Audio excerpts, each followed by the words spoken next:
to Commerce Success Channel. I am Guruvasni.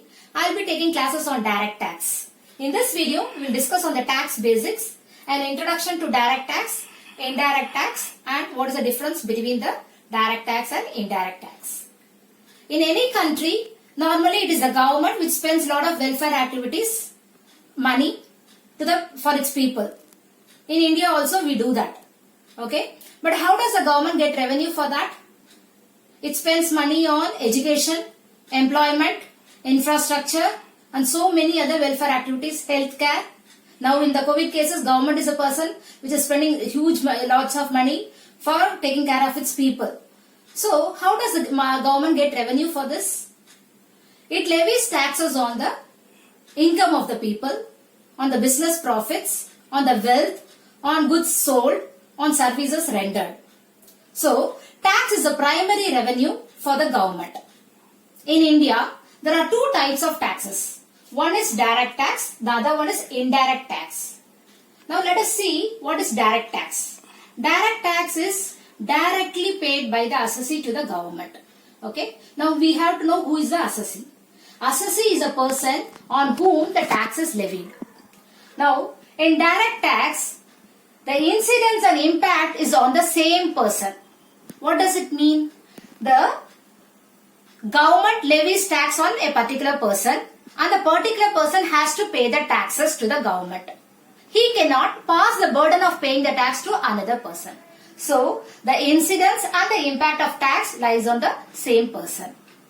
Very important, the assessee cannot pass the burden of paying the tax to another person. The tax is levied on income of the person. Now, what is its nature? The direct tax nature is progressive. What does it mean by saying progressive? The income tax, normally on the incomes will be in different slabs and there will be different rates for each slab. So, higher the income, higher will be the tax rate.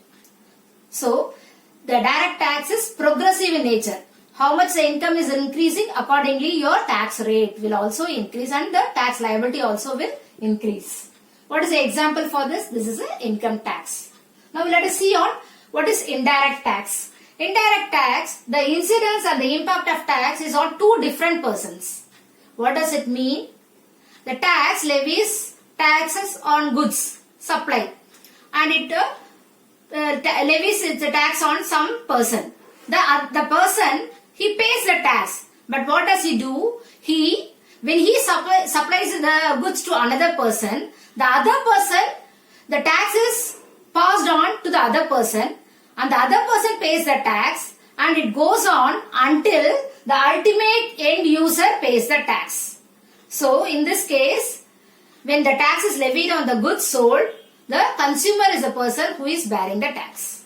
So, this is passing the burden of tax. The tax is levied on, as I said, goods sold and on services rendered. It is regressive in nature. What do you mean by regressive? We saw in direct tax it is progressive. Here it is regressive. It means equal amount of tax is being paid by the various persons who are paying the tax. Say for example, let us take the example of GST. It is known as goods and service tax. It's an example of indirect tax. What is this? Suppose the government levies GST tax on certain type of goods. The supplier has to pay 18% on whatever he is supplying.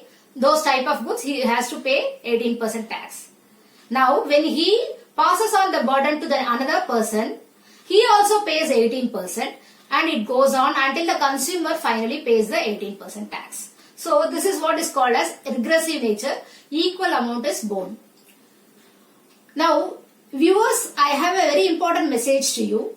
Whenever you are learning tax or anything about tax basics or whatever it is, remember you always need to keep yourself updated because tax laws continuously change.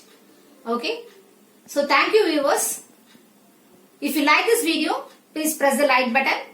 Subscribe for more videos.